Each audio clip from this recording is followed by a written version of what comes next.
जी नमस्कार। आज मैं सर से कुछ जानेंगे महिषासुर मर्दनी स्तोत्रम के बारे में कि इसको हम पढ़ते तो कई बार पढ़ते हैं लेकिन हमें समझ इसके नहीं आ पा रहा कि जैसे हम करते हैं और पढ़ते भी हैं, पढ़ते कई बार 50 बार पढ़ लिया लेकिन मुझे याद ही नहीं हो पा रहा कि हम ये कैसे। एक काम करो सुनिए, पहले इसको पढ़ो। मैंने इसको ना बहुत ही सरल अक्षरों में इसको मतलब ना इसको खंड खंड किया, छोटा छोटा छोटा छोटा शब्दों को तोड़ा। जैसे इसमें क्या है कि ये प्राचीन लैंग्वेज है जिसको हम बोलते हैं, अपनी भाषा है, जिसमें कि हम लोग संस्कृत की ये एक मतलब कई शब्दों की एक एक लाइन ही शब्दों की होती है। पूरी एक शब्द ऐसा लगता है पूरी लाइन एक शब्द में लिखी हुई है, लेकिन ये ऐसा नहीं है। जब बोलने में आता है उसका तो कहाँ पे उसको छोड़ना होता है और कहाँ से अगले अक्षर को उठाना रहता है। तो उसके लिए ना इसमें अलग अलग विधा रहती है। तो मैंने इसको उस अक्षरों के हिसाब से विखंडित किया है ताकि ये हम लोग बोल पाए। आप एक बार पढ़ो, फिर मैं आपको बताता हूँ कैसे इसको पढ़ेंगे हम।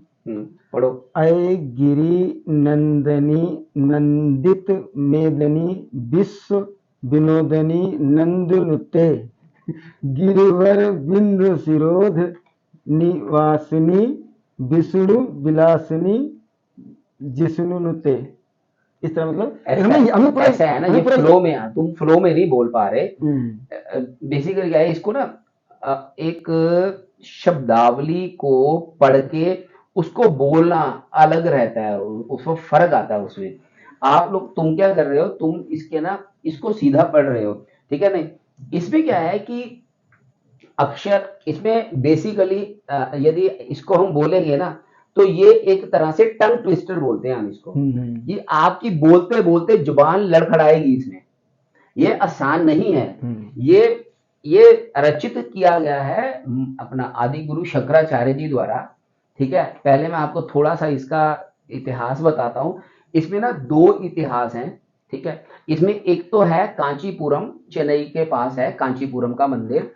तो वहां पे एक माता का मंदिर है, कामाक्षी मंदिर या नाम से कुछ ऐसा ही मंदिर है, कामाख्या नाम से मंदिर है। तो वहां पे ये माता के सामने जाकर बैठ गए अपना आदि गुरु शंकराचार्य जी।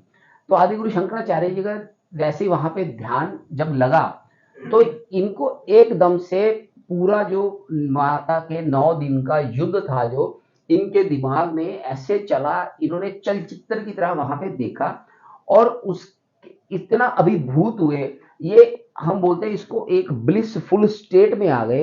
ब्लिसफुल हम मायने हिंदी में यदि मैं बोलूंगा, एक सरल लैंग्वेज में बोलूंगा या सरल भाषा में बोलूं, तो आप ये समझ के चलो ब्लिसफुल स्टेट का मतलब होता है एक आनंद की स्थिति।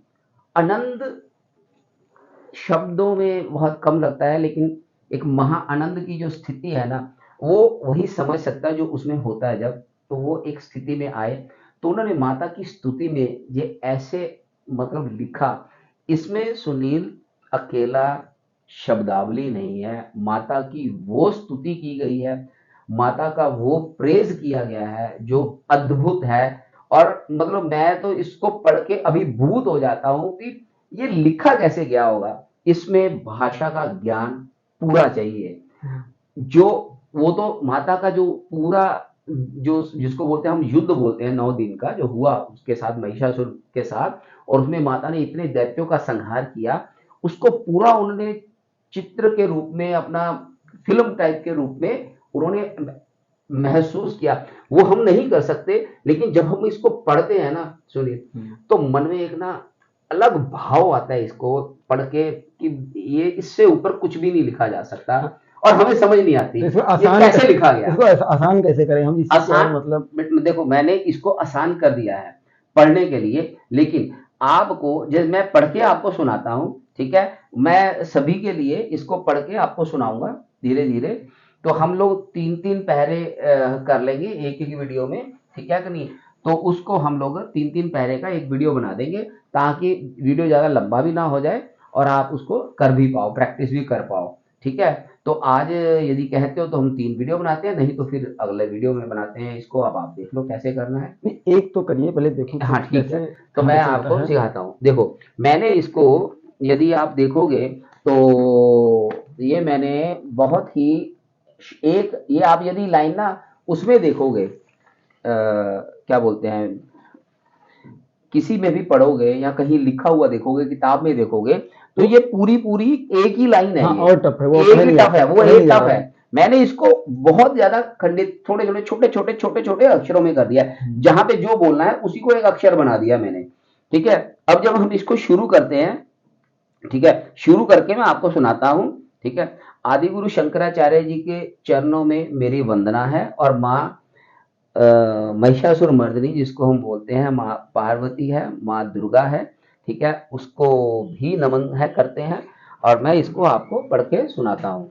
ठीक है हम जैसे शुरू करते हैं इसको बोलते हैं ऐ गिरि नंदिनी नंदित मेदनी विश्व विनोदनी नंदिनुते गिरिवर विंध्य शिरोधि निवासनी विष्णु विलासनी जिष्णुनुते भगवती हे शिति कंठ कुटुंबनी भूरि कुटुंबनी भूरि कृते जय जय हे महिषासुर मर्दनी रम्य कपर्दनी शैल सुते अब मैं इसको आपको मतलब पढ़ के सुनाता हूँ जिसमें जिसके हम बोलते हैं गाने के रूप में या भजन के रूप में इसको उसके रूप में लय के साथ सुनाता हूँ इसको हम ऐसे बोलेंगे ऐ गिरि नंदनी नंदित मेदनी विश्व विनोदनी नंदिनुते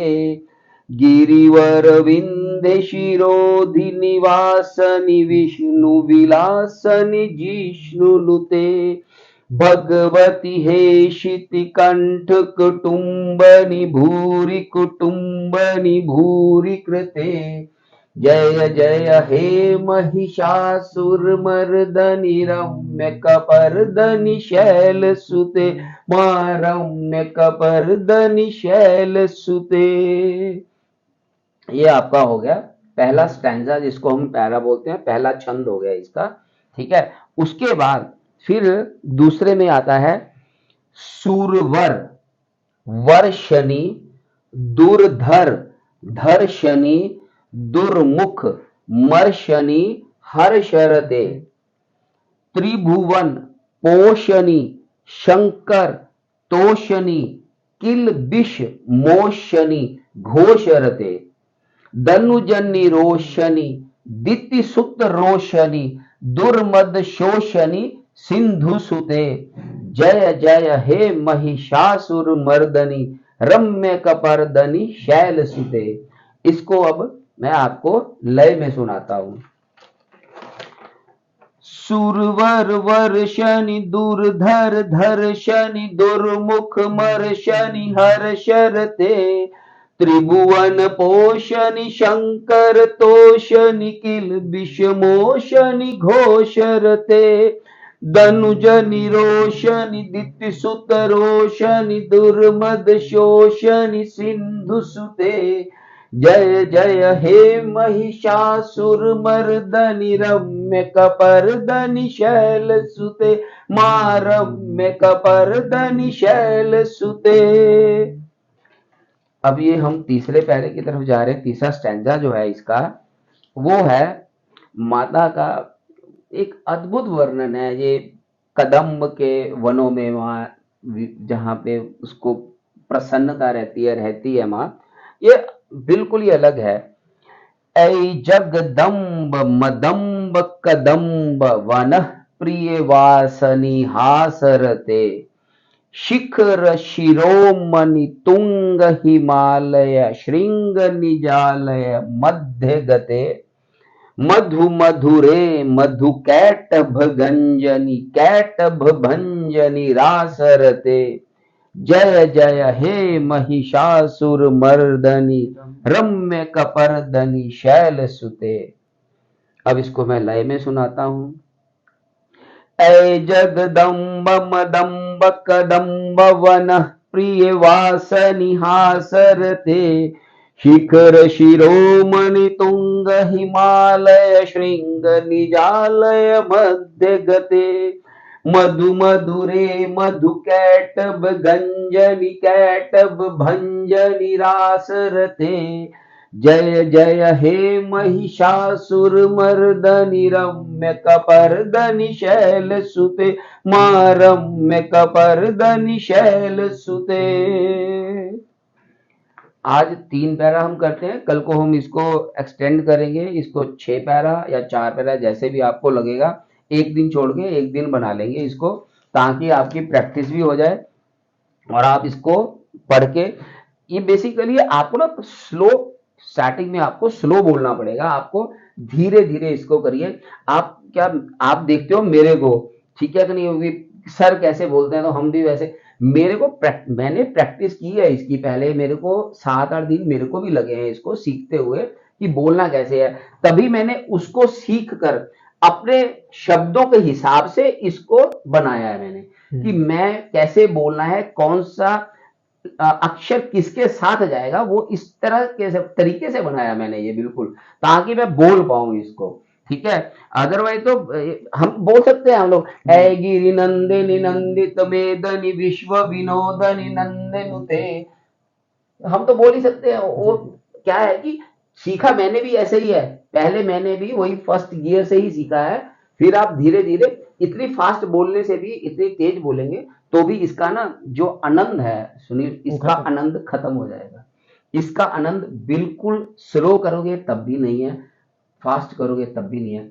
इसका तो मात्रा का क्या है, पहरा याद करो, उसके बाद थोड़ा सा इसका अर्थ समझो, और फिर देखो माँ खुद आपकी आंखों के सामने आएगी, मतलब वो दृश्य आपके सामने आ जाएंगे। ये दृश्य इसलिए मैं कहता हूं, ये आदि गुरु शंकराचार्य जी द्वारा दृश्यम है, ये इन्होंने दृश्य देखे हैं वो, तो ये इस तरह का है कि आप यदि आप इसको उसी मतलब हिसाब से थोड़ा सा मन लगा के करते हो तो ये दृश्य आपके सामने आते हैं सारे माता के। तो अब माँ को चरणों में वंदन करके और आदिगुरु शंकराचार्य जी को धन्यवाद करते हैं कि उन्होंने इस तरह की रचना इस मानव जाति को प्रदान की है।